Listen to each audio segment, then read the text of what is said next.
Greetings and welcome on behalf of the Lumen Christi Institute. My name is Michael Le Chevalier and I am Associate Director here. It's exciting to have you here at our third installment of our series on reason and beauty in Renaissance Christian thought and culture. Before beginning today's event, I first want to thank our co-sponsors, a number of different Catholic institutes, and especially our co-presenters for this, the American Cusanus Society. The American Society, Cusanus Society, is a society of scholars interested in the life, work, and writings of Nicholas of Cusa. You can learn more about Nicholas of Cusa by watching a video presentation that we did on him a few weeks ago by David Albertson. You can also learn more about the American Cusanus Society by visiting their website and even following them on Twitter. They have a brand new account started today. Join us next week for a lecture on women humanist in the Renaissance, paradise and free speech in Moderata Fonte, presented by Tamara Albertini, a professor of philosophy from the University of Hawaii at Manoa. And we also have started our special programming for students, and we are hosting a masterclass for graduate students on Newman's critique of liberalism, faith, reason, and antecedent probability, being presented by Professor Stephen Fields on July 9th. If you know any graduate students who might be interested in that, or if you know anyone who'd be interested in our programming, feel free to direct them to our website where they can learn more. If you want to support our work, to our efforts to bring the Catholic intellectual tradition to classrooms across the country by forming future professors, you can donate today at www.lumenchristi.org/donate. And we'll put that within the chat so that you can have ease of doing that. If you donate today, you'll still get in this fiscal year, which is a great support for us. I'll now hand it over to Rob, our moderator of this series, to introduce tonight's speaker. Rob? Thank you, Michael. Here we go. Thank you indeed and welcome all to this third presentation in the series, Reason and Beauty in Renaissance Christian Thought and Culture. The series highlights ways that rational and aesthetics pursuits interlocked and fed each other in Christian thought and culture in the Renaissance period. And we are very delighted to present this, as Michael said, as a collaboration with the American Cusanus Society. Upcoming presentations include very varied and rich topics, including the vibrant and erudite, but often forgotten importance of women in the humanist movement, which is next week. Renaissance thought and number and measurement and the new science, the week after that, July 14th. And Christian iconography in Titian's paintings, and many others. At any time during tonight's presentation, you can ask a question of the moderator through the Q&A function at the bottom of your screen. At the end of the presentation, I will moderate a quick Q&A session with our presenter, and we look forward to your questions. I'd like to now welcome Professor Denis Robichaud. Denis Robichaud teaches in the program of liberal arts at the University of Notre Dame. His research on the history of philosophy specializes on Platonism, Neoplatonism, the classical tradition, and Italian to Renaissance humanism. He's recently published a book on Ficino entitled Plato's Persona, Marsilio Ficino, Renaissance Humanism, and the Platonic Traditions. And he's currently leading a project to produce critical editions and studies of Ficino, who also translated ancient Greek philosophers like Iamblichus and Theon of Smyrna, and we look forward to seeing the fruit of that. With his expertise in teaching in the liberal arts, and with his knowledge of the Christian philosophical tradition, we are very pleased to welcome Professor Robichaud. You've already turned your camera and unmuted yourself. Perfect. Welcome, Professor, and I'll turn the forum over to you. Well, thank you, Robert. I want to thank Michael, the Lumen Christi Institute, the American Cusanus Society, for the invitation to participate in this series. I've enjoyed the first presentations and looking forward to the next ones as well. So I'll just get to it and share my screen.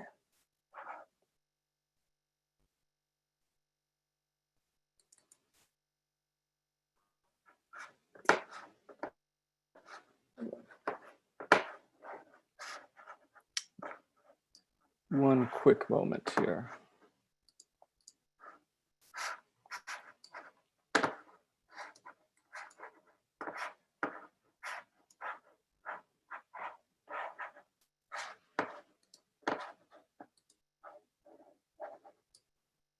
I could share my screen with your slides. It should work. Give me one quick moment. It was Okay. a small, there we are.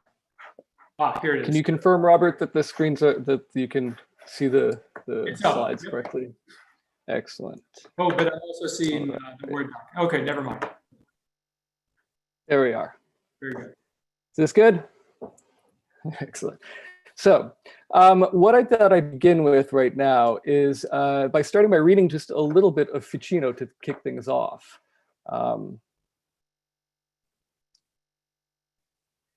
Divine providence, touching all things powerfully and ordering them with charming care, magnanimous Lorenzo, resolved to arm holy religion not only with prophets, sibyls, and holy doctors, but also in particular to adorn it in a certain way with elegant philosophy, in order that piety itself, the origins of all good things, might at last march forth untroubled among all professors of wisdom and eloquence, just as much as it reposes safely under the watchful eye of its own domestic servants. For Providence decreed that religion, which is the only way to happiness, ought to be common truth not only for the more uncultivated persons, but also for the clever ones. Indeed, in this manner, all are led to beatitude, which is the reason from which we're born, or the reason for which we're born, excuse me. And we can all work in common study to arrive at this end more easily and safely. Thus, omnipotent God, at an established time, sent down from on high the divine mind of Plato to shed light on sacred religion for all peoples with his life, ingenium, and wondrous eloquence. But since even until this present age, the Platonic sun did not completely rise on Latin peoples, Cosimo, the glory of Italy and a man of noble piety, sought to propagate the Platonic light, which is exceedingly beneficial for religion, from the Greeks to the Latins, and designated me, who had been educated in his household a great deal, to this work above all. However, even though I had been since my youth a worshipper of the Platonist name, I undertook such a grave matter not from my own initiative, in fact, but under the fortunate auspices of your ancestor, Cosimo, hoping that a divine power would not be wanting for such a necessary and pious duty. Therefore, I entered into the academy, having been first led there by this hope, and I translated 10 of Plato's dialogues from it into Latin before Cosimo passed away. After his death, I gave 9 more dialogues to read to your most excellent father, Piero. But after Piero departed this life, fortune, who's often envious of famous works, distracted me against my wishes from my translation duties. But you, a worshipper of religion and a patron of philosophy, recalled me with all favors and help to my undertaking. Therefore, with these revived favorable auspices, I returned to my established plan. And I didn't just translate Platonic thought, but sometimes encapsulated it in argumenta, and sometimes also explained it in brief commentaries. I thus most gladly dedicate to you this complete work that is now finished. So, since I was asked to give you an introduction on Marsilio Ficino and the philosophy of Plato, I thought I'd begin this evening with what most Renaissance readers of Plato would have first encountered when opening a book of Plato's works.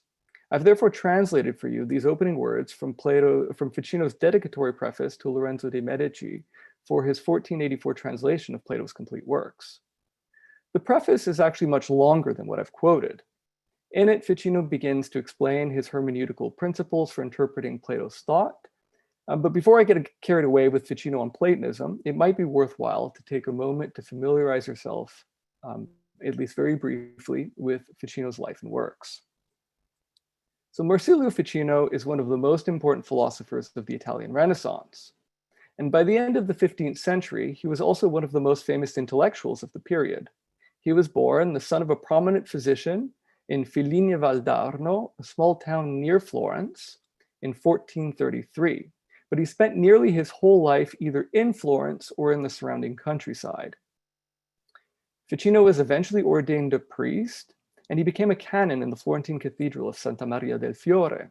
He received the best humanist education of his day, learning and eventually teaching advanced stylistic Latin oratory, and was even part of the first generation of European scholars to really master Greek. And it might be worth pointing out that Florence was the home of the first chair of ancient Greek that was held by a Byzantine scholar called Manuel Chrysolora, and that chair was established in 1397. In fact, Ficino became probably the most accomplished Hellenist of his day. He was enthralled by the ancient world, especially mythological, religious, and philosophical subjects. Beyond his humanist education, Ficino was a medical doctor who took care of plague victims and studied, for lack of a better expression, traditional scholastic philosophy and theology, including medieval doctors and early church fathers, both in Latin and Greek. He worked in fields of philosophy of mathematics, devoting himself to the classical quadrivium, and was especially keen on geometry, astrology, music theory, and optics.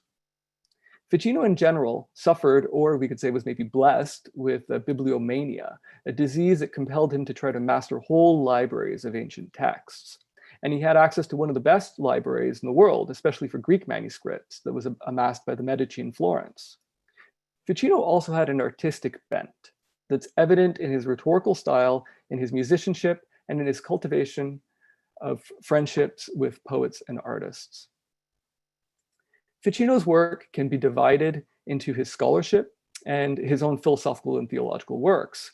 But since much of his philosophical and theological work is exegetical in nature, or it seeks to interpret the works that he's translating, this division is a little artificial.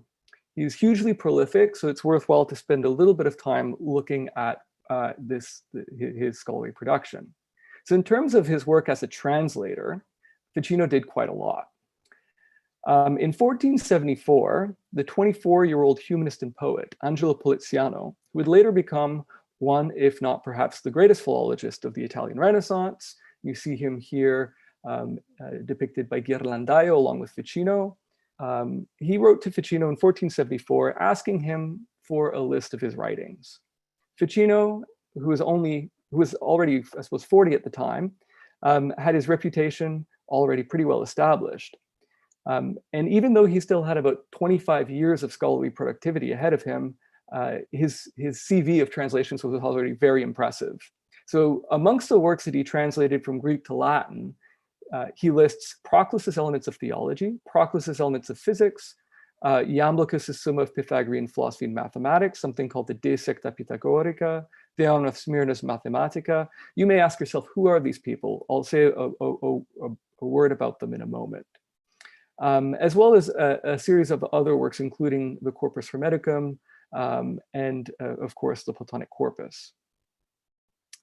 So I've argued elsewhere that Ficino's earliest Greek to Latin translations, which he finished already in his early 20s, were of Proclus's Elements of Theology and Elements of Physics. As well, at the time, he probably translated other works that aren't mentioned in the letter to Poliziano by Proclus, namely his hymns, as well as the pseudo-Orphic hymns to the ancient pagan gods. None of these works survive, but I've published fragments of Ficino's translations of Proclus's Elements that I've identified and dug up in his manuscript annotations. Ficino thereafter began translating Iamblichus's De Secta Pythagorica, Theon of Smyrna's Mathematica, and Hermias's commentary on Plato's Phaedrus. These are all late ancient Platonists, and it's worthwhile to bear that in mind as we continue thinking about Ficino. As Ficino mentions in the preface to Lorenzo that I quoted a moment ago, he completed a first decade of Platonic dialogues in a Latin translation for Cosimo de' Medici in 1464, as the old leader of Florence was dying. After completing this first group of Platonic dialogues, Ficino then translated the works by pseudo Hermes Trismegistus, again at the Medici's behest. Ficino's scholarship is thus at the service of translating not just the dialogues and letters of Plato, but also other works from the Platonic tradition. And as is clear, especially from his very early translations of Proclus and Iamblichus, perhaps the two most influential late ancient Neoplatonists after Plotinus, Ficino was smitten especially by these works of late ancient Platonism. So here I put a list, not for you to memorize, but so you can see some of Ficino's favorite sources. So we can already start to draw an important conclusion on Ficino's scholarly activities, namely that at a very, very early age, he devoted himself to Platonism. Although his full translation of Plotinus was years away, by the time he wrote his letter to Poliziano, Ficino had already studied, annotated, and abridged passages of Plotinus. And although it would take too long to go in depth into another famous episode from Ficino's youthful studies, I'd be remiss not to mention that the fact that Ficino was also one of the first readers of Lucretius's On the Nature of Things, after it had been recently rediscovered by Poggio Bracciolini. Ficino speaks about Lucretius's strong influence on him as an adolescent, but Ficino also later became the first Renaissance philosopher to write systematic arguments against his Epicurean atomism. But to return to Ficino's work as a translator, after finishing his complete translation of Plato, Ficino's two largest translation undertakings were to produce a complete Greek to Latin version of Plotinus's Enneads, which I've already mentioned, which he finished as early as 1486, but then revised it afterwards, as well as Greek to Latin translations of two important works from something called the Corpus Dionysiacum, which are known as the De Mystica Theologia, which he finished in 1491, and the De Divinis Nominibus, so on the mystical theology or on the divine names, which he translated not too long thereafter. But that's not all. After finishing his Plotinus translation, Ficino began working on a mammoth commentary on the Enneads, in part to help him with the exegesis of the Enneads, to try to decipher and to explain to his audience what Plotinus was trying to say, but probably also to take a break from this real onerous work. Ficino took his break as a form as a time to do some translation work. So he translated and eventually published a whole number of other texts that are also on this list that you see by Iamblichus, most famously the De Mysteris and other works by Proclus, Porphyry, Synesius, the late ancient church father, the Byzantine author Michael Psellus, as well as Priscanus Litus. He also translated another church father, Athenagoras' On the Resurrection. But it's worth mentioning two other important translations that Ficino did, not from Greek to Latin, but from Latin into the Italian Tuscan vernacular. Namely, he translated Dante's Monarchia, which we heard a little bit about 2 weeks ago. And he self-translated his own Latin commentary on Plato's Symposium, about which I'll speak later, the De Amore, into the Tuscan vernacular. So I'll only make one more comment about Ficino's translation of the Platonic corpus. So in the preface that I read for you before, Ficino speaks about the advent of Platonism as the work of providence. He also thinks of his own recovery of Platonism in these terms. And I think this is more than just rhetorical hyperbole. Ficino is convinced of the tremendous importance of reviving Platonic philosophy. Given the fact that the learned world of the medieval Latin West didn't have access to the Platonic dialogues except for the Phaedo, the Meno, parts of the Timaeus, and parts of the Republic, and even the manuscripts of these works weren't widely obtainable, the availability of Plato's dialogues in Ficino's 1484 printed edition can in no way be overestimated. The rediscovery of the Platonic corpus had an impact over the course of the following centuries in all intellectual and cultural spheres, not merely confined to a doxographical knowledge of a series of doctrines relating, for example, to the immortality of the soul or the theory of forms. Students of Plato now had access to the dialogues themselves, which revealed to Renaissance audiences the rich ancient landscape of myths, allegories, philosophical arguments, etymologies, fragments of poetry and philosophy, aspects of ancient religious practices, concepts in mathematics and natural philosophy, and the dialogic nature of Plato's dialogues themselves. So with the exception of a very small but ever-growing group of Renaissance scholars who not only could read ancient Greek, but also had access to the manuscripts of Plato's dialogues, most readers in the Latin West encountered Plato's texts through Ficino's translations. Today, there are only 3 extant manuscripts that contain the complete Platonic corpus. The astounding fact that Ficino had 2 of them at his disposal, as well as another complete manuscript that is now lost to us, and the fact that he was in correspondence with the Greek emigre, Cardinal Bessarion, who possessed the 3rd complete text that still survives today. All of this underscores that even if other philosophers and scholars made vital contributions to our knowledge of Plato, Ficino was the key intermediary between Greek and Latin, as well as between manuscript and print. As Ficino likes to say, he gave voice to Plato as well as to various ancient traditions and frameworks to interpret Plato's dialogues. So what about Ficino's philosophical and theological writings, moving away from his work as a translator? Ficino wrote an 18-volume magnum opus entitled The Platonic Theology, or On the Immortality of the Soul, a brilliantly ambitious work whose title seems to say it all.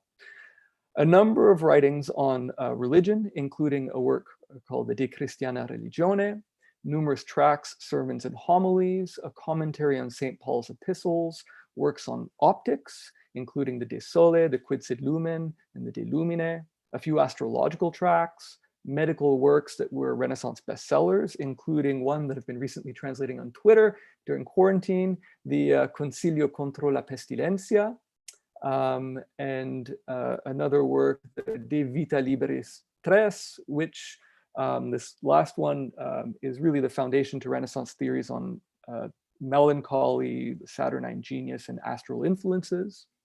And I've, based on, again, manuscript annotations by Ficino, I've been able to demonstrate that this work originally began as a commentary on Plotinus's Enneads, especially regarding the questions of prayer, but it eventually developed into its own autonomous work that incorporated a lot of material on optical and astrological theories, and importantly, Neoplatonic notions of prayer and of theurgy from this late ancient Syrian Neoplatonist that I've mentioned once or twice before, Iamblichus. Ficino was also a gifted musician who wrote on music theory and harmonies and accompanied his hymns by playing and improvising on what his contemporaries called an Orphic lyre. Ficino is also one of the first philosophers to follow the humanist trend spearheaded by Petrarch of collecting and publishing his letters. His 12 books of correspondence written to humanists, philosophers, theologians, artists, poets, statesmen, scientists, kings, monastic leaders, cardinals, and popes reveal that he was a central node to what would eventually come to be known as the Republic of Letters. And the image you see here is actually a deluxe manuscript of Ficino's letters that he sent to the king Matthias Corvinus, the king of Hungary. Ficino's fame was great, and he often complained of a backlog in his inbox. For example, his letter survives in which he bemoans the fact that nearly all of Europe was waiting on letters for him. In his letters, Ficino cultivated networks, but also he tried to develop what I call a Platonic persona. He honed philosophical arguments of his interlocutors, and he tried to develop also a Platonic style of writing in Latin. Many of the letters are short philosophical works in their own right, and are filled with elegant images, witty philosophical wordplay, and oratorical games. His letters were often protreptic, that is, they aimed at turning the thoughts of his interlocutors towards Platonic questions, serving, as it were, as mirrors through which his addressees could begin to know themselves, as Ficino would like to say.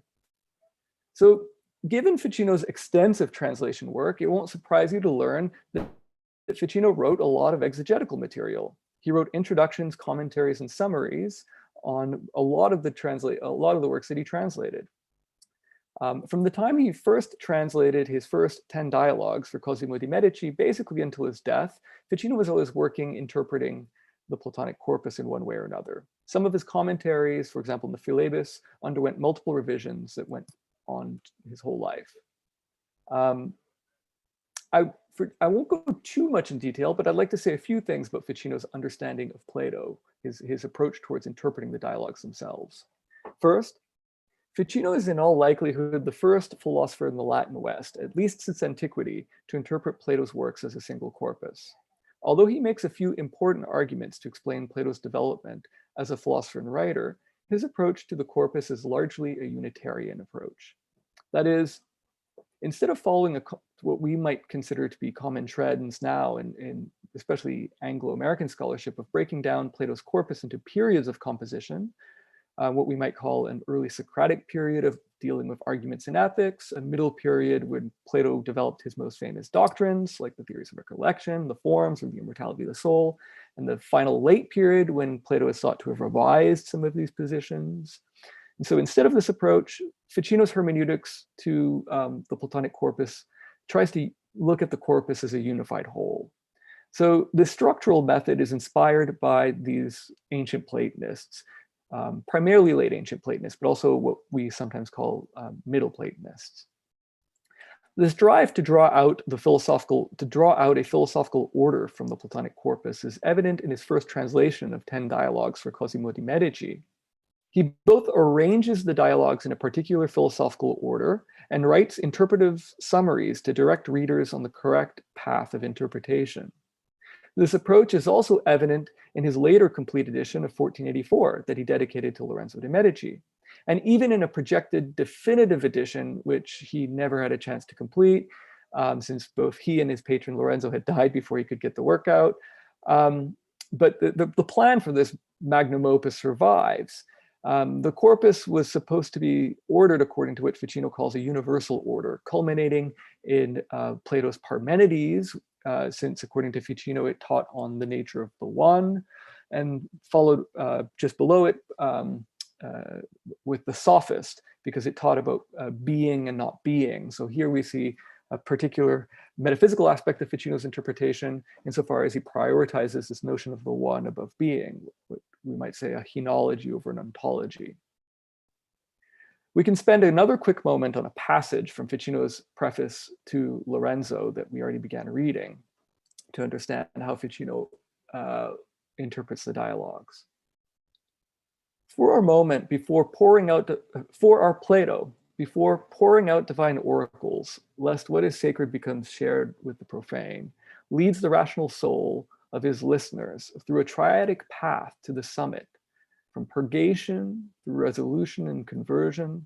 On account of this, one can read much in Plato that pertains to purging the rational soul of errors, much in turn pertaining to separating the intellect from the senses, and most on conversion first to itself, then to God, the author of all things. And once converted solemnly to him, as though he were the sun, then they're happily illuminated with the desired rays of truth.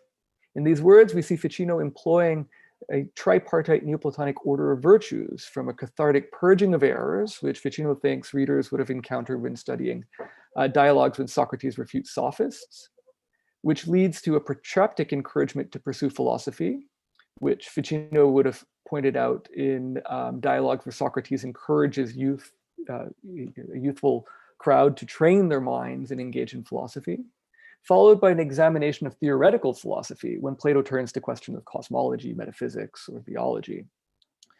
To understand Plato's philosophy, Ficino is thus actively employing a Neoplatonic triad of principles of conversion towards the one or God, emanating from it or descending in descent, or proceeding towards it in ascent, and of remaining in its presence in contemplation, or even in uniting with it.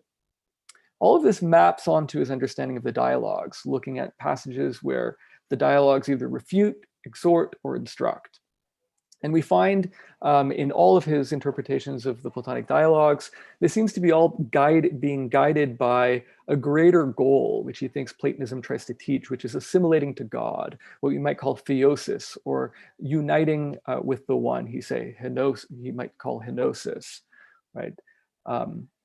So as a second key aspect of Ficino's interpretation of Plato that I want to highlight is his use of what we might call technically prosopopoeia. That is how Ficino analyzes when Plato employs different personae in the dialogues for different philosophical purposes. For example, here's what Ficino says about this in his biography of Plato. What Plato said in his own voice in the letters, the laws, and the epinomis, he desires to be held as absolutely certain. What he argues in other books, in the mouths of Socrates, Timaeus, Parmenides, and Zeno, he wants to be held as having the appearance of truth. So, Ficino's of the opinion that that Plato uses different personae for different purposes. Socrates might be an obvious case, but he also looks at passages where he thinks Plato is employing Pythagorean perspectives on philosophy, and finally moments where Plato seems to be speaking in his own voice, where he drops the mask, as it were, in his letters, and when he employs another mask, that of the Athenian stranger, the anonymous Athenian stranger in the laws and the epinomis. So a third feature of Ficino's understanding of Plato has to do with his philosophical approach towards providence, which we've already encountered. So in the opening words that I first read to you, which are in fact the first words of Ficino's preface to Plato, Ficino proclaims Plato's providential and even soteriological role for religion and humanity. To quote again, and thus in an established time, omnipotent God sent down from above the divine rational soul of Plato. Once again, I'll refrain from giving a lengthy explanation of Ficino's rather sophisticated thoughts on providence, but point out a few important aspects about this. First, Ficino's understanding of the history of philosophy is intertwined with the history of religion. Ficino searches for the ancient vanishing point of these traditions, exploring what he thinks to be the limit of the written word in these traditions, namely Chaldean oracles, Orphic hymns, Hermetic wisdom, and Pythagorean philosophy and mathematics. He takes these often pseudepigraphic texts as the first written documents of pre-existing oral traditions of something like an philosophical religious thought. On foundations of Iamblichus and Proclus, but with important embellishments from another Byzantine Platonist, Gismistus Pletho, Ficino constructs a succession of spokespersons for this ancient lineage, best known as a prisca theologia, or an ancient theology, which in its most famous formulation consists of Zoroaster, Hermes, Orpheus, Aglaophimus, Pythagoras, and Plato. So who are these people? The first three sages are representative of universal traditions, which, like a medieval T-map of the globe, seems to be universal in scope.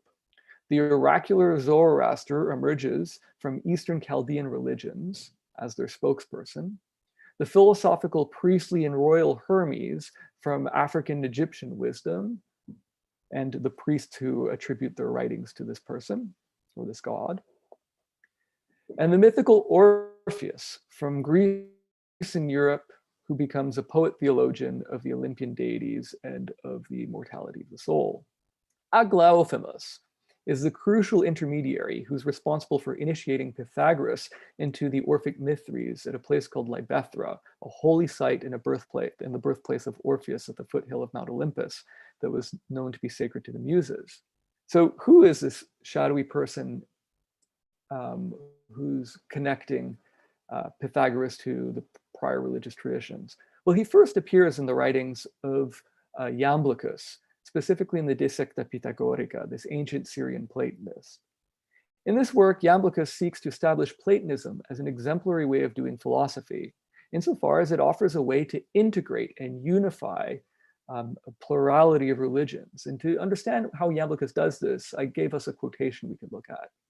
In general, they say Pythagoras was a zealous admirer of Orpheus' style and rhetorical art, and honored the gods in a manner nearly like Orpheus, setting them up indeed in the bronze of statues, not bound down with their human appearances, but with those divine rights of gods who comprehend and take thought for all things, and who have a substance and a form similar to the all. He proclaimed their purificatory rites and what are called mystic initiations, and had most accurate knowledge of these matters. And here's an important part. Moreover, they say that he made a synthesis of divine philosophy and worship of the gods, having learned some things from the Orphics, others from the Egyptian priests, some from the Chaldeans, etc., etc. Iamblichus's terminology here is far from random. For Iamblichus, Pythagoreanism is something like a synthesis of multiple traditions that mirrors the unity of the multiplicity of beings in both the intelligible world and the cosmic order. In Platonic terms, Pythagoras applied what we could call an aphoretic dialectical method to the traditions he encountered, analyzing each of them in order to then synthesize common traits, which he distilled into sayings, symbols, and rituals. This also suggests to Ficino that philosophy is born as a way to think about religious traditions, something he holds dear to. Having learned from the wisest traditions, Pythagoras, according to Iamblichus, became something like an intermediary guide to help other philosophers in turn become godlike and unite or come into contact with the divine. Iamblichus also associates Pythagorean mathematics and its way of life to a specific Orphic religious tradition, even making the claim, which Ficino and then other contemporaries of Ficino will later repeat, that Pythagoras was initiated into the Orphic mysteries by this strange fellow called Aglaophimus. From the Orphic tradition, Iamblichus explains, Pythagoras learned that divine images aren't anthropomorphic statues, but divine symbols, probably either of mathematicals or of either higher noetic forms. Pythagoreanism thus teaches that we should not make the gods look like our physical bodies, but that we should strive to make ourselves take the form of these higher intellectual realities. In other words, Pythagoreanism, according to Iamblichus, teaches us to follow the example of Pythagoras and form oneself through mathematics and philosophy, as though, I quote, forming one's own statue. So these theories of philosophical symbolism also left a real deep impression in Ficino's understanding of both ancient philosophy, but I would say religion in general. This brings me to a second aspect which I want to highlight about Plato and Providence. Namely, that Plato is, according to Ficino, the first proper writer in this tradition. And it's all the more remarkable, according to Ficino, that his writings were so inspired by oratorical beauty. So much so that his artistry, according to Ficino, had to be part of a providential plan of a caring God whose own love infused Plato's own philosophy of love. So today, Ficino is often recognized as one of the most important sources for Renaissance philosophies of love, but Ficino would not have thought of himself as breaking new grounds. Instead, he saw himself as part of these ancient traditions of love, understood as an intense desire to unite with the beauty that emerged from the one. So, moving along from a more general introduction on Ficino and Plato to the particular theme of our series, Reason and Beauty in the Renaissance, I'd like to spend the rest of my time today examining a case study of how Ficino understands reason and beauty in one of his most famous works, the De Amore, or On Love, his own dialogic commentary on Plato's Symposium. So Socrates' physical appearance, as you can see here on the slide, snub-nosed and resembling Silenus, the leader of the satyrs, has always been considered peculiar. Philosophers as early as Xenophon in his own Symposium, and then Plato in his Theaetetus, for example, were compelled to interpret his appearance as expressing something about his philosophy. The most elaborate comparison of Socrates to satyrs is, of course, Alcibiades' ironic encomium of Socrates as Silenus or Marsyas at the end of Plato's Symposium. It's at the climax in Socrates' speech that a drunken Alcibiades bursts into the house, accompanied by flute girls crowned with ivy and violets, like the god Dionysus himself, and blurts out, "Good evening, gents, I'm wasted, can I join you?" Alcibiades changed the rules of the party game. Instead of praising Eros, as all the other dinner companions had done, he decided to praise Socrates by painting his portrait as one of two satyrs, Silenus or Marsyas. He says, "You see, this satyr would enchant men with power that he projected from his mouth through instruments. And still today, anyone can play his music on the flute, for those melodies that Olympus would perform, I say, were learned from Marsyas." Ficino's commentary to the Symposium, or the De Amore, which he finished in 1469, is the first work since antiquity to take note of the philosophical implications of the identification of Alcibiades' portrait of Socrates as Silenus with Socrates' own portrayal of Eros. Ficino's De Amore is an imitative performance. That is, it's not a typical commentary, insofar as Ficino stages it as a literary banquet of friends celebrating Plato's birthday. As part of the evening's entertainment, each speaker was tasked to imitate Plato's characters. The De Amore as a whole also has a compositional order, according to which each of the first 5 speeches direct the audience towards the goal of experiencing transformative love and beauty in order to assimilate to God, though not necessarily just a Christian God, and we can talk about that in the question period if we want. Giovanni Cavalcanti lays the groundwork by introducing a Platonic triad of causes and a tripartite understanding of the cosmos. Ficino likes 3s, as you can imagine. And the Neoplatonic principle of conversion, again from the triad of conversion, procession, and remaining that we already saw, all to explain the first speech in the Symposium by Phaedrus. He glosses the first quotation by Phaedrus of Hesiod that Eros is the oldest of gods with the help of Plotinus. Love should be understood as the first act of the first divinity below the one God that is responsible for the creation of the first being and intellect. Since the one is beyond being, he explains, it's akin to a pure activity that radiates light. As this light turns back onto its source, the Latin says ad deum convertitur, it is substantialized into the first being and intellect, which further reflects the splendor of this divine light. Ficino structures the process according to this triad that we saw, but speaks about it in terms of a conversion, an illumination, and a final perfection. Cavalcanti explains that the first conversion is love, or the god Eros himself. Through a line-by-line commentary on Plato's second letter, His interpretation of the second speech by Pausanias continues to explain love's ability to convert the lover to become godlike. The final 2 chapters of this speech exhort the audience to transform and perfect themselves through love. In his interpretation of the third speech in the Symposium by the Dr. Eryximachus, Cavalcanti adopts conventions from patreptic writing, explaining how love governs all the arts and sciences. Cristoforo Landino steps onto the stage afterwards to interpret the next speech by Aristophanes, the playwright, and he explains that love's conversion affects us by turning the light of our innate virtues towards the divine light of our lost halves or infused virtues. Carlo Marsupini interprets the next speech by Agathon and argues for the transcendental convertibility of beauty and goodness, meaning what can be said of beauty can be said of goodness and vice versa. But he prioritizes goodness as the source of beauty, which is nothing other, he says, than the iridescence of the good itself refracted by all beings below it. The final 2 speeches in Ficino's De Amore present line-by-line commentaries on Socrates' portrait of Eros and Alcibiades' drunken portrait of Socrates.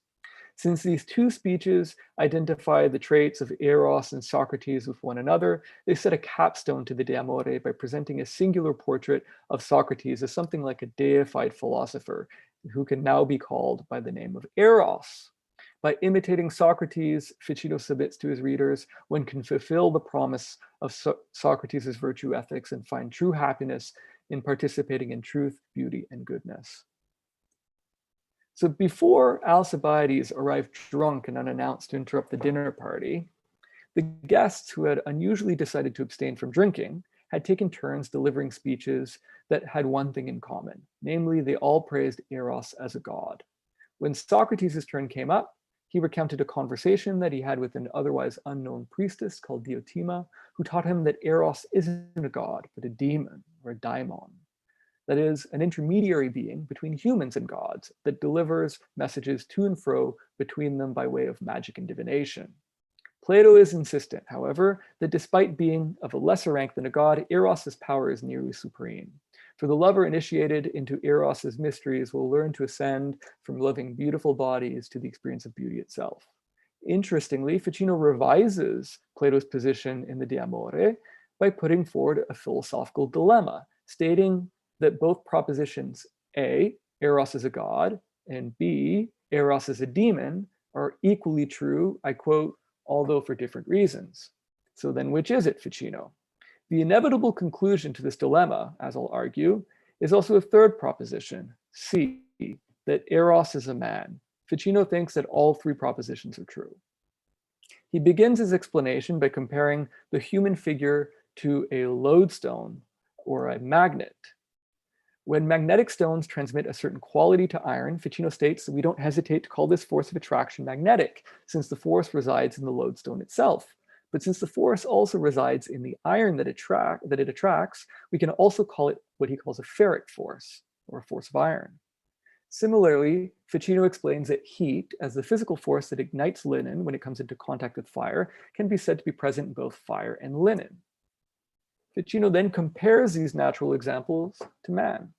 The human figure, who's often the most beautiful in appearance on account of an interior goodness, happily given to it by God, transfuses a ray of this brilliance through the eyes into the rational soul of those who gaze at it.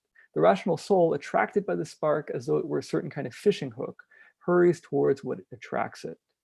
So to summarize Ficino's position, he argues that Eros is a god, insofar as the force of attraction is in the beloved's beauty, but also that Eros is a demon, insofar as the force of attraction is also present in the lover once it has received the beautiful form of the beloved's figure. An aesthetic theory of beautiful splendor lies at the core of Ficino's explanation of love's deification. Love's action at a distance functions according to geometric and optical theories of linear radiation, whereby love is understood as the force of beauty's splendor, communicated like a ray of light traveling on a linear vector. Ficino's aesthetic theory, moreover, doesn't simply explain beauty's theory as bodies reflecting and transmitting rays of sensible light. His aesthetics fundamentally explain that all sensible beauty reflects and transmits rays of intelligible light. In short, Ficino's aesthetics of splendor is grounded in a metaphysics of participation that allows for multiple forms of mediation between sensible and intelligible, and leaves open possibilities for the deification of man through beauty itself. But to be more precise about how Ficino arrived at this, we can say that his aesthetic theory and his theories of love are beholden to Proclus, insofar as Proclus identifies the head of different what we call noetic series with ancient Greek gods. So what do we mean by this? In Proclus's framework, Socrates is the exemplary philosopher who's climbed up a particular chain of a sensible being to its intelligible form, its noetic form, and has touched it. In this case, Eros, the highest being in this particular series. The ascent that Diotima and Socrates describe in the Symposium becomes a deification of the philosopher as the god Eros. As the philosopher who has completed the circuit of ascent and descent, Socrates retains his identification with Eros, since his daemon is the intermediary that connects the whole series. Ficino, therefore, isn't just simply revising Plato's definition of the philosopher and Eros, he's also revising the meaning of Socrates' personal daemon insofar as his arguments in the De Amore require him to conclude that Socrates' daemon, Eros, isn't simply a daemon, but also a god. That is, in fact, exactly what Proclus argues in his commentary to the first Alcibiades, which I won't read for you here, but you can see and look it up. Proclus concludes this section from his commentary by saying that Socrates' daemon can be considered to be a god, but also we can say the same thing for the same reason about Plotinus' personal daemon. Ficino's reasoning to deify Socrates' daemon as the god of Eros in the De Amore follows Proclus's logic to the letter. It is therefore unsurprising to see him arrive at a similar conclusion like Proclus about Plotinus' daemon, that it too is a god. He's explicit about this conclusion appropriately enough in his commentary to Plotinus' Enneads 3:4, which is Plotinus' work on our personal daemon. And it's worth remembering that Porphyry, Plotinus' disciple, relates in his life of Plotinus that Plotinus was supposedly moved to compose this treatise after an Egyptian priest disclosed that Plotinus' personal guardian daemon wasn't just a daemon, but the highest class known as a god. So this is what Ficino writes in his commentary to Plotinus, which you can read now in Professor Stephen Gersh's translation. So Socrates' daemon is a god, but it's also an intellectual god, according to Ficino. According to Cavalcanti's interpretation of Phaedrus' first speech in the Symposium, Eros is the first being's first conversion to the one God. This is what Socrates has come up and touched. It is this first conversion of love that substantializes the intellect, the first being below the one, into a being.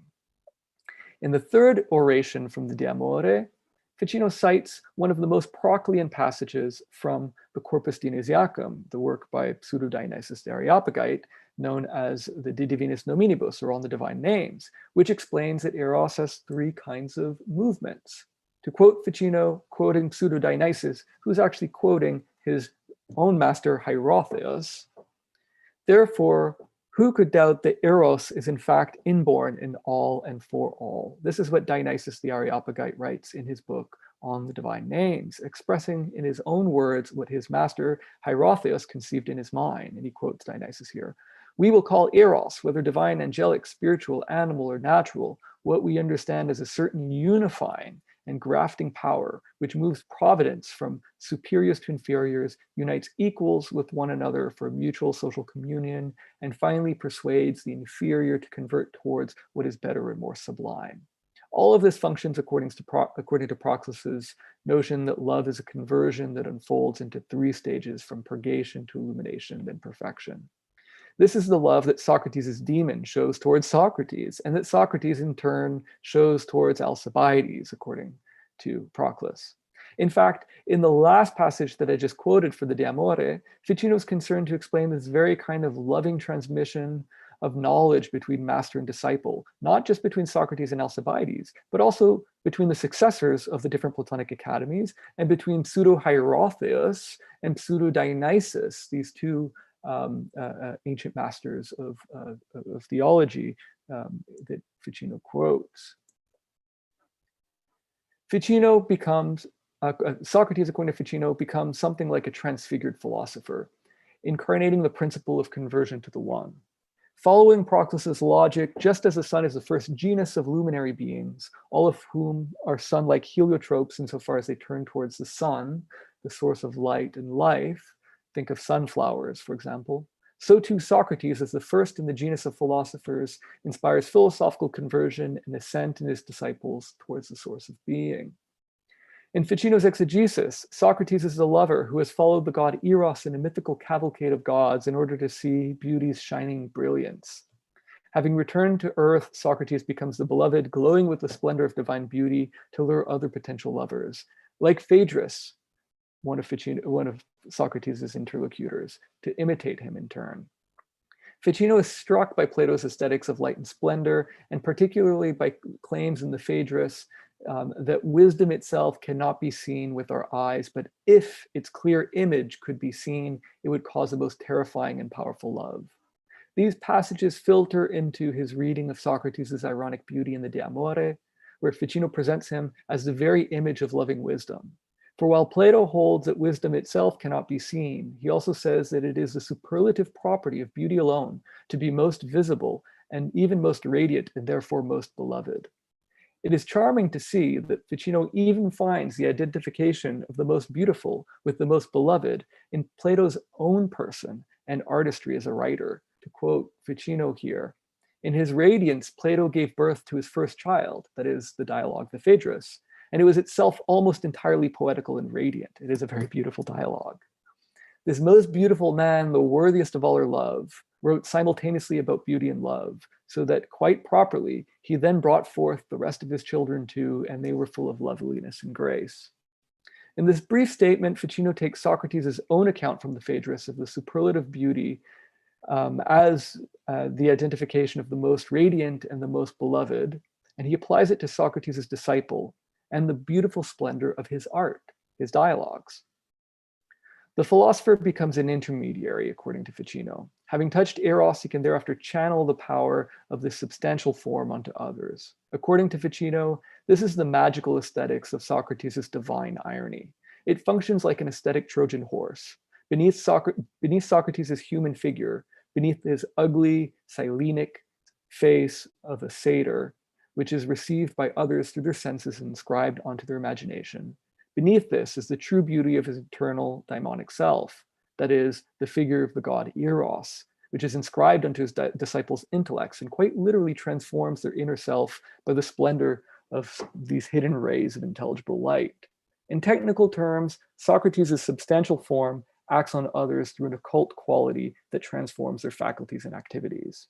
But in more general terms, we could say that Socrates' care for his disciples is a manifestation of providential love. Ficino even conceives of Plato's artistry in these terms. Socrates' form, having been inscribed by Plato into words, can thereafter inscribe itself onto his readers' rational souls and call them back to the intelligible. In other words, it's not just the living historical Socrates who was a Silenus. Plato's irony in his books is a Silenus too, which also communicates an inner providential love. Having been converted by Socrates to a life of philosophy, Plato too, according to Ficino, became a most beloved and most beautiful philosopher. In turn, Plato continued the same succession, something like a philosophical laying of hands, projecting this chain of reflected divine splendor onto his own disciples through his presence in art. The figure of the Socratic philosopher is thus a guiding thread in Ficino's understanding of the history of philosophy and religion. Love connects all bonds between masters and disciples in these chains of succession. The identification of Socrates and Eros stands at the head of the series. The schema is terribly Proclean, and it's a shame that Ficino never wrote a commentary on Pseudo-Dionysius' other important work, the Ecclesiastical Hierarchy, since in that work we find a very similar structure in Pseudo-Dionysius' explanation of apostolic succession and priestly consecration, with the obvious caveat that Pseudo-Dionysius places Christ as love at the head of both the angelic and ecclesiastical hierarchies. So Ficino collects parallel references from ancient traditions of radiant countenances as signs of theophanies and transfigurations, Obvious sources for Ficino are the Synoptic Gospels' account of Christ's transfiguration with Elijah and Moses on the mount, where Christ's face shone brightly like the sun and his clothes dazzled like white light in order to announce Christ's nature as a divine person to his disciples. Other important sources for him are the accounts of Moses' radiant face when he descended from Mount Sinai and Elijah's climb up Mount Carmel, as well as Paul's experience of divine glory during his rapture to the third heavens. And this is a beautiful illumination that you see of Ficino's own work on St. Paul's rapture. Ficino understands each of these events as an experience of divine beauty, whereby the radiance or splendor of a deified countenance communicates a luminosity, a lumen, that it has received from an intelligible source of divine light, a lux. Ficino once again deciphers these Judeo-Christian theophanies according to Platonic aesthetics of splendor and metaphysics, of something like a vertical participation in the divine. But by the same token, his remarks about Socrates' powerful effect on his disciples begin to outline the contours of a broader theory of conversion, according to which souls are also converted by witnessing or coming into contact with the reflected horizontal splendor of these savior figures across time.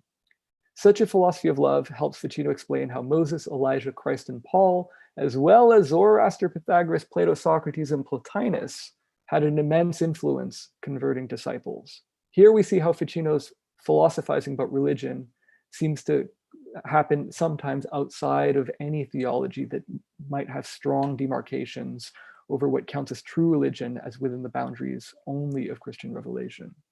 Ficino writes the De Amore explicitly in what we might call a Platonic, or what his contemporaries might have considered a pagan Platonic authorial voice, insofar as the only explicit Christian sources are also Platonists. And he has in mind Dionysius and Augustine in particular. There's a lot of implicit Christian references, but I'm talking about explicit ones. So these theories help Ficino explain the philosophical aesthetics. They're at work both in Plato's Artistry and in Socrates' person, but they're also equally important for his understanding of the transfiguring light of Christ, the Lumen Christi. And now I think I'll transition to the final portion of my talk on Ficino, which I've been asked to do, which is to present you some resources to work with Ficino and to familiarize yourself with Ficino. So I didn't want to provide you with too many articles, but because they're usually behind paywalls, but these are two free resources online. There aren't many good short introductions to Ficino's writings and his thought and his life, but probably I would recommend everyone who's interested in learning, who's just beginning to learn about Ficino, to turn to Christopher Celenza's introduction or his entry on Marsilio Ficino for the Stanford Encyclopedia of Philosophy. And then familiarize yourself as well too with the website, which is unfortunately is better in French and Italian than it is in English, but still has valuable resources of the Société Marsilio Ficino, or the Marsilio Ficino Society, run by a great Ficino scholar and Renaissance scholar and philosopher, Stéphane Toussaint.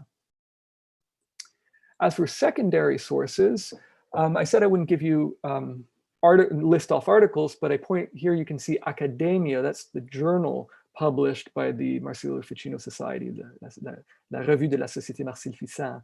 And there's some excellent resources there too. Next to that, I won't say much, but I'll point out, because I was told it would be false humility if I didn't include it, my own book, Plato's Persona, which is specifically geared towards Ficino's understanding of Plato and Platonism. Off to the sides of, on the left, there's a really classic work by Paul Oscar Christeller, whose work so many Ficino scholars, their own work depends on. Christeller first wrote this book in German, but it was delayed until the 70s because of the Second World War. An English version, an English translation was produced in 1953 that is still very informative and valuable to read. But Christeller then revised it in 1988 in Italian. And he made a point of saying that's the definitive version. But for those of you who can't read Italian, you can still learn quite a lot from the English, and I would recommend that too. To the far right at the top is a work that is very erudite by Michael Allen, who's the great translator of Ficino's commentaries. Another important scholar of Renaissance philosophy, Brian Copenhaver, once said at a conference while introducing Michael Allen that nobody's done more for Ficino other than his parents. So Michael Allen's very important as well too, and he's distilled a lot of his findings on Platonism there. And of course, our next speaker in the series it has to be represented here too, and her work on Marsilio Ficino includes a lot of really interesting work on Ficino's metaphysics and imaginative thinking in general. For more of a background on Ficino's life and times, and to look at Ficino's place in the intellectual history of the Italian Renaissance, I'd point you to another work by Christopher Celenza, The Intellectual World of the Italian Renaissance. There's a good chapter on Ficino in this book, but there's chapters on the humanist movement in general with the strong emphasis on philosophy. And two other important works, James Hankins' Plato in the Italian Renaissance is a 2-volume work on not just on Ficino, but on the reception of Plato in the Italian Renaissance, followed by Arthur Field's work, The Origins of the Platonic Academy in Florence. And they actually have an interesting debate on whether or not there is such a thing as the Platonic Academy of Florence that they devoted a few articles to. So if you make it that far, it's an interesting read. Finally, for translations of Ficino's works, Valerie Rees has led a team for a number of years in England to translate all of Ficino's letters. He wrote 12 volumes of them, and they did a great job translating them into English, and it's a really wonderful resource. So I put 2 translations of the De Amore, the work I just spoke about, one in French by Raymond Marcel, really a classic translation and edition of the text, followed by Sears Jane, who did an English translation of the text.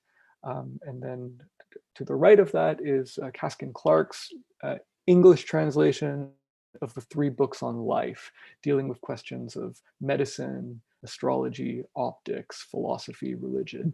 Interesting works. At the bottom, the 3 blue books, if you're not familiar with this series, the Itati Renaissance Library is a really wonderful series that tries to do for works of Latin text what the Loeb series has done for ancient Greek and ancient Latin texts. So the Harvard Loeb series in green and red. We now have the blue series for Neo-Latin texts from the Renaissance, and a number of excellent translations of Ficino's works have come out, primarily of his commentaries, as you can see here, by Michael Allen, by Maud Van Halen, and by Stephen Gersh. So I would encourage you to familiarize yourself with the series in general, in addition to these particular works.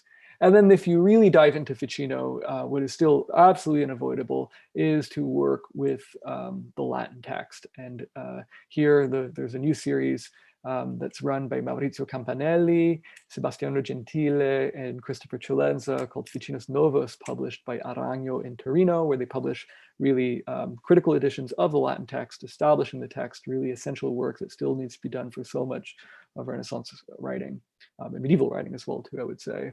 And also this other work to the right, Ficino's Letters, which Gentile has been editing slowly, carefully, and diligently for a number of years. He's done the first 2 volumes of the 12 volumes. So that's all I have for introductory material. I suppose I can take myself off of screen sharing at this moment. And thank you. Stop speaking and open up to questions. Thank you so much, Professor Robichaud, for this very robust, very interesting presentation on this apparently obscure to most of us figure, but who's had such a big impact. Most of us, when we go through our education, read some of the great books, the Apology, the Republic, some of these great works of Plato, the Enneads of Plotinus, we imagine that this sort of idea of of Greece and of classical Greece was available to many people. But it sounded like from what you were saying that this is a relatively new recovery with Ficino. Is that basically accurate? Yeah, in the long history of humanity, relatively new, absolutely. I suppose 1484. I still think, from my perspective, that's still relatively recent, but I might feel a little biased in that regard. That's right, and I suppose an important point that I'd like to get across about Ficino's work as a translator is that he really cultivated a role, something like a gatekeeper, to the Platonic tradition in the 15th century. He did so much work, and we're not talking about translating a couple of dialogues, as a number of his contemporary humanists did, Leonardo Bruni most famously, but Decembrio and others. He translated the complete corpus. I mean, most people don't even read all of Plato. He translated all of it, wrote commentaries, and then he did more. He did all of Plotinus, all 54 books of it. And then, he did a lot of Pseudo-Dionysius. It's really important work for his day. And if you really think of the fact that, as I think this drives the point home, we only have 3 manuscripts today that contain all of Plato's dialogues.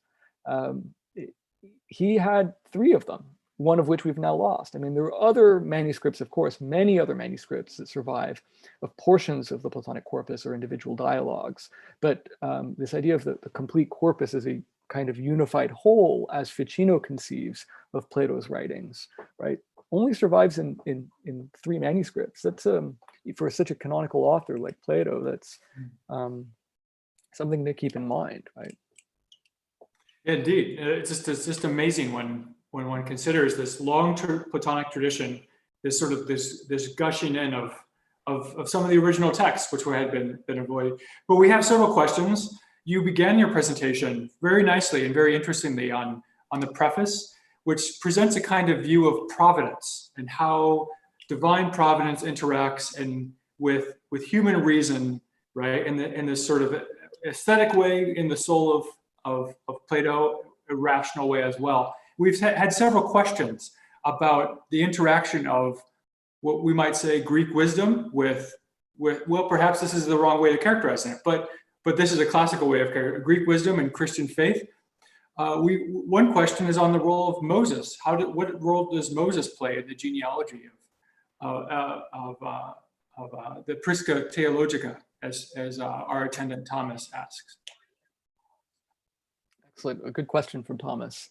Well, Ficino writes quite a bit about Moses, not in terms of a sustained work on Exodus, for example, as his contemporary Pico della Mirandola writes on the Old Testament much more extensively. But Ficino thinks of Moses first and foremost as one of these transfigured soteriological figures, as someone who ascended a mount and who's experienced divine light, and was therefore instrumental in shaping the course of human history and the history of religion providentially. As a result, he on a number of occasions, Ficino compares Plato to Moses. Right? There's a famous quotation from antiquity by the Pythagoreanizing Platonist Numenius, right, saying, what else is Plato but Moses speaking Attic Greek? And Ficino quotes this positively, and he speaks about this kind of comparison of Plato had something like a similar role for the development of human history and religious thought in general as Moses did. So that's what I would say would be the beginning.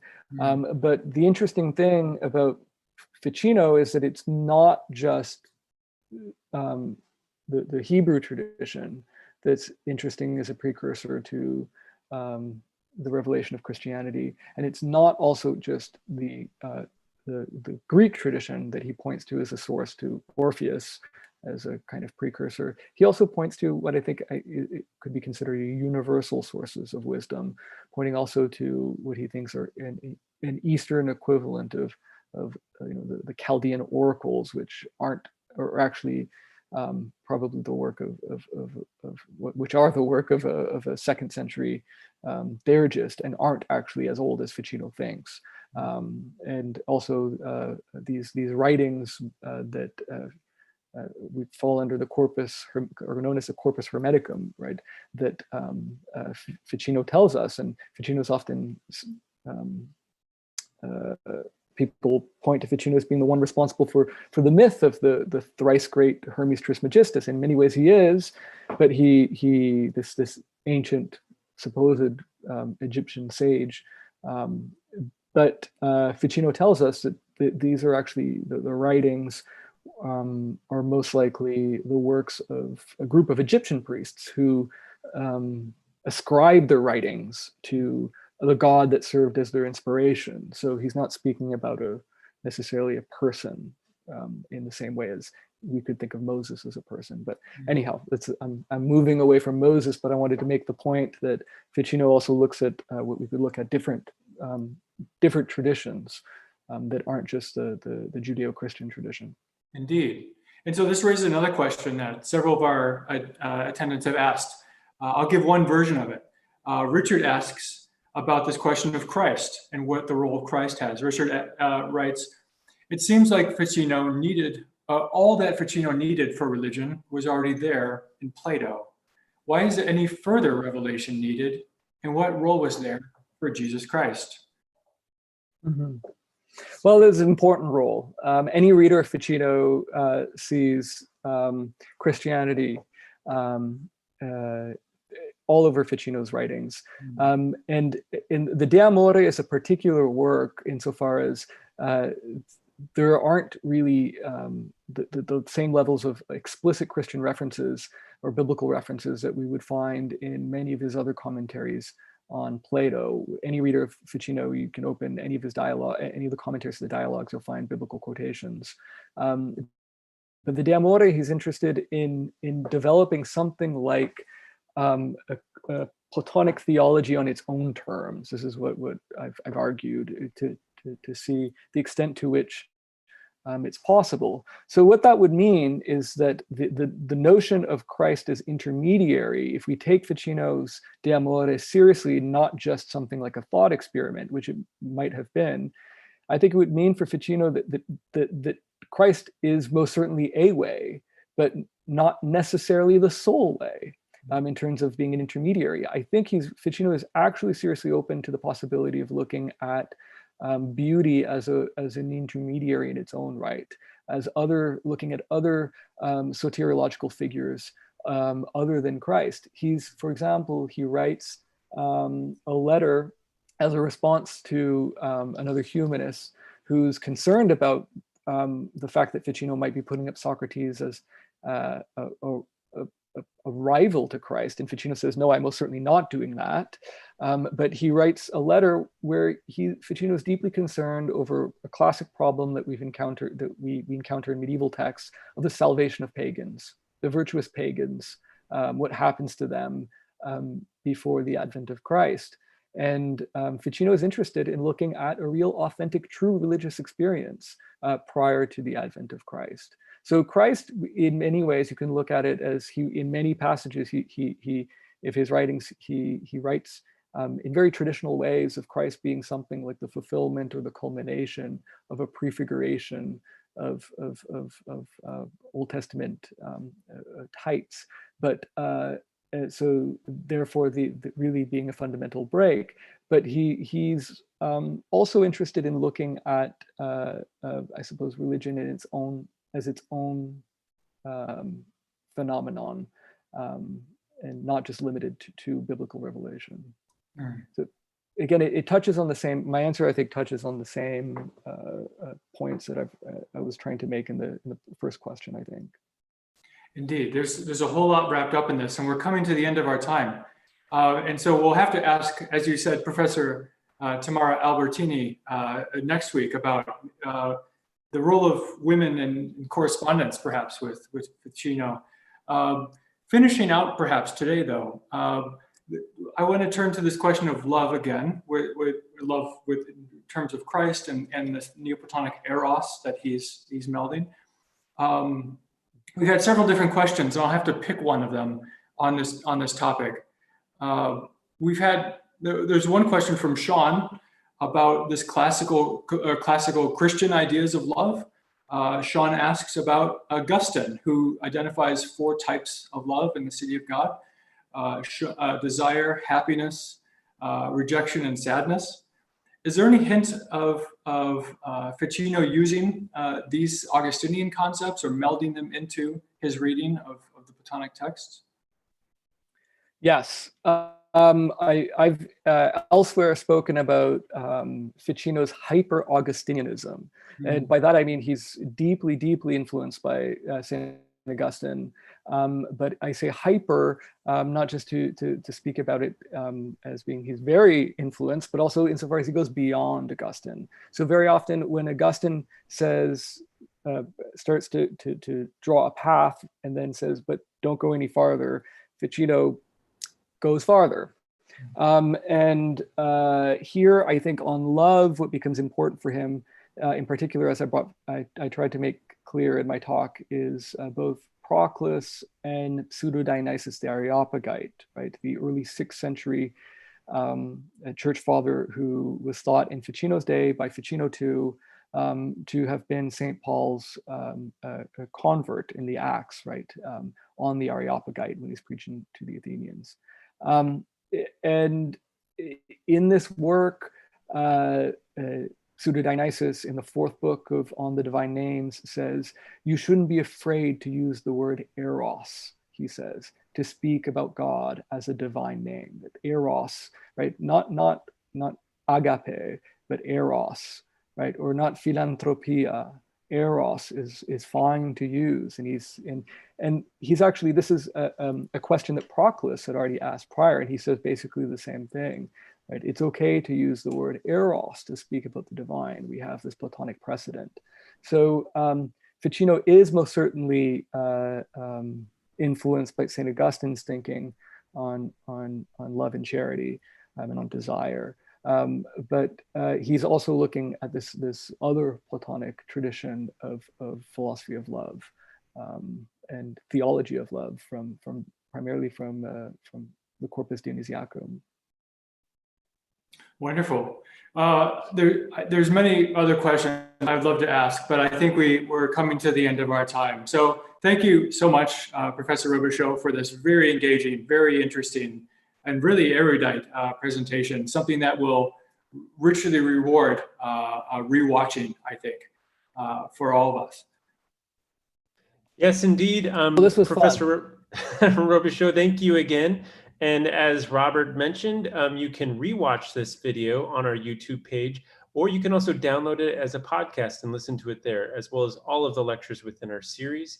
If you enjoyed today's lecture, I hope you'll join us again next week as we hear about women humanist in the Renaissance, paradise, and free speech in Modernità Fonte.